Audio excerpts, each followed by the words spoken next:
So imagine you're building a life support system for an alien planet, but right in your living room. Oh, wow. Okay, that's a vivid image. Right. Because you have to manage the atmosphere, you process the waste, regulate the temperature, and it's all happening inside this totally fragile glass box. And your immediate instinct with all of that, naturally, is just to hide the machinery. Exactly. I mean, you want that illusion of a pristine, untouched world. Right. You shove the tubes and the pumps and, the chemical scrubbers totally out of sight.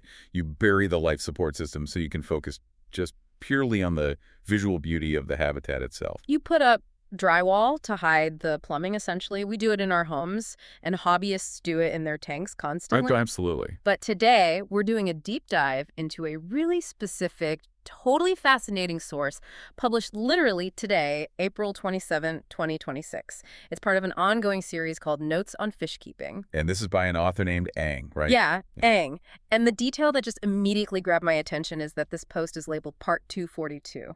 Which is wild. I mean, when someone is publishing the 242nd entry of their personal field notes, they have completely left the basics in the dust. Yeah, they really have. They aren't trying to figure out the beginner mechanics of keeping one single fish alive anymore. They are operating in the really deep, highly technical weeds of environmental design. Observing these micro ecosystems on a level most people, just never reach. Exactly. And the entire focus of this micro level observation from Ang is something surprisingly mundane. It's just lava rock. Yeah, of all things, right? Lava rock. I know. We're going to trace how this one material goes through this incredible paradigm shift. It goes from a strictly industrial hidden utility to, well, a featured element of raw organic design. Okay, let's unpack this, because to appreciate why Ang's decision to put this rock on display is so compelling, we really have to look at what lava rock is historically used for in this space. Right, so I know it acts as a biological filter, but what does that actually mean on a chemical level? Well, it really comes down to the nitrogen cycle, which is basically the invisible engine of any closed aquatic ecosystem. Okay. Because, the biggest threat to the inhabitants in the tank isn't a predator, it's actually their own metabolic waste. Right, they excrete ammonia. Exactly, ammonia, which is highly toxic. If that builds up, the entire system just crashes. So to survive, the tank relies on nitrifying bacteria. These are the microorganisms that literally consume the ammonia. You got it. They consume it, convert it into nitrites, and then eventually into far less toxic nitrates. But, those bacteria need a place to live. They don't just float around freely in the water column in these massive effective numbers. No, they really don't. They need to anchor themselves to something physical. Right, they require surface area to colonize. And what's fascinating here is that that's exactly where lava rock becomes an absolute industrial powerhouse. Because of the texture. Exactly. If you look at, say, a polished river stone, the surface area is literally just the smooth exterior perimeter. Yeah, it's just a rock. Right. But lava rock is born from expanding volcanic gases, so it's essentially a hardened sponge made of stone. Oh, that makes sense. It's honeycombed with all those millions of microscopic holes and tunnels. Exactly. Fissures, pores, you name it. So imagine lava rock not just as a stone, but as this microscopic, high-density apartment complex where all the tenants' only job is to fight off the villains, the ammonia, and the nitrates. I love that. It's like a biological catalytic converter. Just as a car's exhaust is forced through a honeycomb of rare metals to scrub toxic gases. Before they hit the tailpipe, yeah. Right, the aquarium water is forced through this honeycomb of stone to scrub the toxic ammonia. The sheer density of colonization it allows is just staggering. So a single fist-sized chunk of lava rock gives you, what, exponentially more surface area than a standard smooth aquarium decoration? Exponentially more, yeah. Yeah. The complex internal maze physically slows the water flow down just enough for the bacteria to chemically process that passing waste. Okay, I totally understand the mechanics of that, but it brings up a really glaring question for me. What's that? Well, if this stuff is the absolute gold standard for scrubbing water, why does the author mention people using it in DIY biotowers or outdoor ponds? Why isn't every casual fish keeper just tossing a boulder of lava rock right into the center of their sleek glass tank in the living room? Yeah, that is entirely a matter of scale and biological load. Really? Just scale. Yeah. Ang's post specifically contrasts those indoor setups with heavier applications, like the outdoor ponds and DIY biotowers you mentioned. Right, because an outdoor koi pond, for example, has an immense bioload. Massive. Yeah. I mean, koi grow exceptionally large, they eat a ton of food, and they produce a massive amount of waste. Yep. To process that continuous level of ammonia, you need a literal industrial scale solution. Enter the biotower. Exactly. Because I was looking into how these DIY structures are actually built, and it's literal external plumbing. Oh, it's intense. Someone takes a massive PVC pipe or even a stack of those heavy-duty plastic crates, packs them to the brim with coarse lava rock, and uses a high-powered pump to just blast water over the top. Yeah, and the water just crashes and trickles down through the stone. Those trickle towers or wet-dry filters, they are engineered completely to maximize oxygen exchange and water flow over a huge volume of filtration media. But they're loud. Extremely loud. Highly effective, but synthetic, loud, and visually very intrusive. It's the literal utility room of the pond. Exactly. You build it, you hide it behind a shed or maybe under a wooden deck, and you just let it chug away in the dark. Because its primary identity is 100% functional, nobody is pulling up a lawn chair to admire the aesthetic beauty of a plastic biotower. No, definitely not. Which makes the plot twist in Aang's note so striking. Because Aang isn't building a biotower in the backyard. No, not at all. Aang is managing a rack of indoor tanks.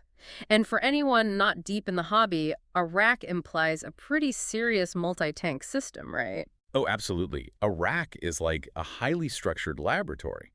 It's the kind of setup used by breeders or extreme enthusiasts who are juggling different water parameters, raising fry, and managing all these complex ecosystems across half a dozen glass boxes at once.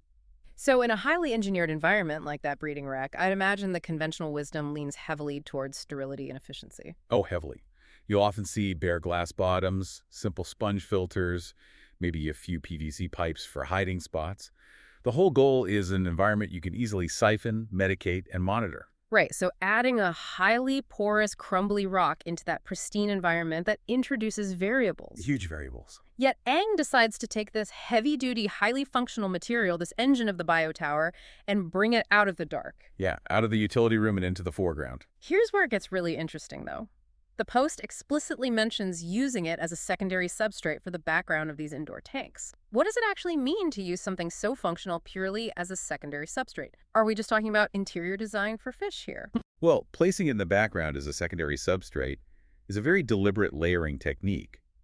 It means the lava rock isn't the primary floor covering that the fish sift through, like a fine sand would be. Right, so it's stacked or banked in the back of the tank. Exactly. And Aang's stated motivation isn't to supercharge the filtration, though that certainly happens as a byproduct. Right. The primary motivation outlined in the text is visual.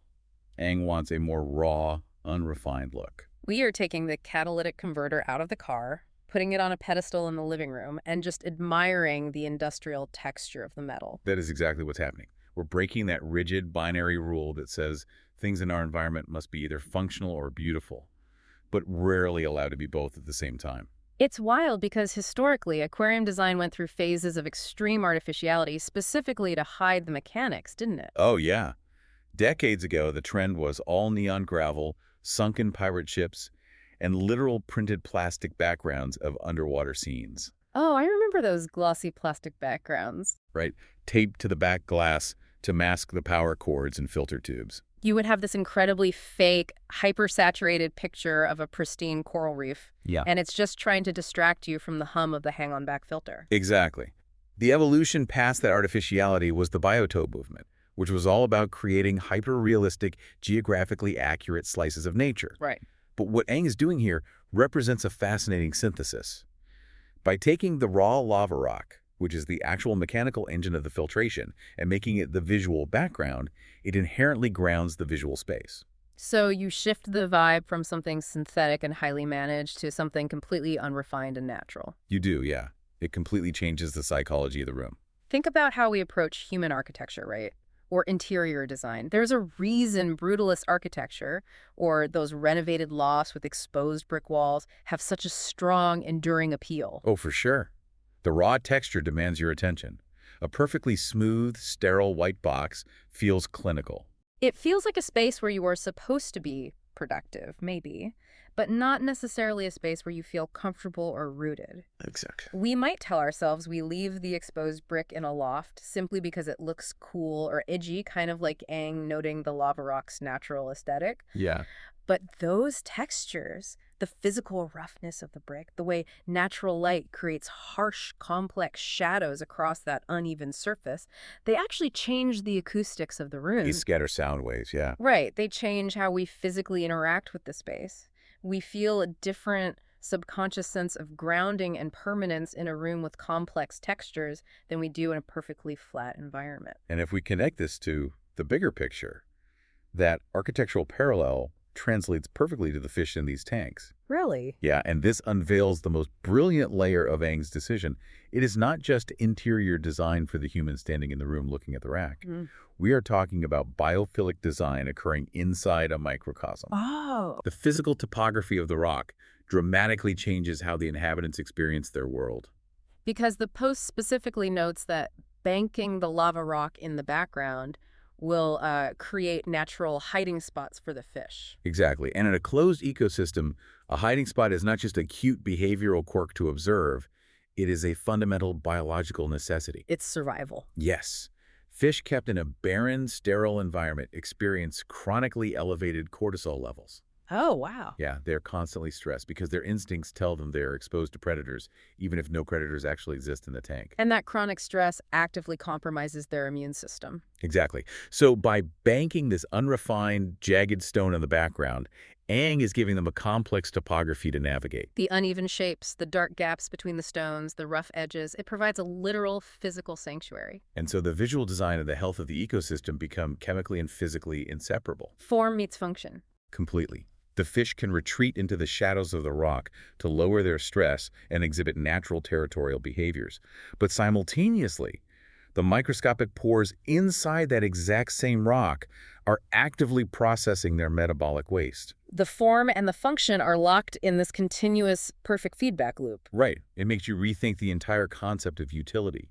A tool doesn't have to be sterile to be highly effective.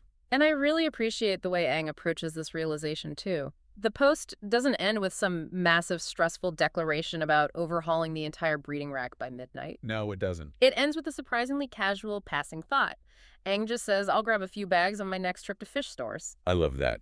That casualness reveals the true mindset of a practitioner on part 242 of a project. It is an ongoing, iterative process. Right. There is no mythical finish line where the environment is perfectly optimized and the hobbyist simply stops tinkering. It really takes the pressure off the pursuit of perfection, doesn't it? You don't have to tear down your entire setup, whether that's a complex aquarium rack, your home office, or your backyard garden, just because you had a new insight. No, you make a small observation about the organic beauty of a highly functional material, and you just pick up a few bags on your next errand. The space is treated as a living, breathing canvas. You test the hypothesis in real time. You bank the stone, you observe how the fish interact with the new shadows, monitor the water quality to see if the biological filtration improves, and you just adjust from there. It is the scientific method beautifully blended with interior design. It really is. So to pull all these threads together for you, the listener, we started our journey today by looking at a material famous for its hidden industrial utility. Right, lava rock. The microscopic catalytic converter of the aquarium world, traditionally shoved into massive outdoor trickle towers and dark utility rooms strictly to process waste. But then we followed Aang's paradigm shift in part 242. We saw how taking that functional powerhouse out of the dark and placing it indoors on a highly managed multi-tank rack as a secondary background substrate, well, it completely upended its primary identity. It really did. It moved from a hidden biological engine to a prominent element of biophilic design. And in embracing that raw, organic texture for its visual appeal, Aang inevitably improved the psychological health of the ecosystem, providing a vital physical sanctuary for the inhabitants. It forces us to reconsider the strict boundaries we draw between the things that do the heavy lifting for us and the things that simply look beautiful to us. Which leaves you with a fascinating question to mull over in your own life. Think about the environments you build for yourself, your workspace, your home, your own dedicated hobbies. Yet, do you prioritize the utility of your tools, or do you appreciate their rugged aesthetics? What purely functional things are you currently hiding away behind the drywall or tucked under the desk, simply because society categorized them as machinery? What hidden utilities could you expose to add raw texture, break up the sterile smoothness, and create a more grounded, organic environment for yourself. Because sometimes the engine is actually the most captivating part of the machine. It truly is. Thank you so much for joining us on this deep dive. Keep questioning the balance of form and function in the world around you, and we will catch you next time.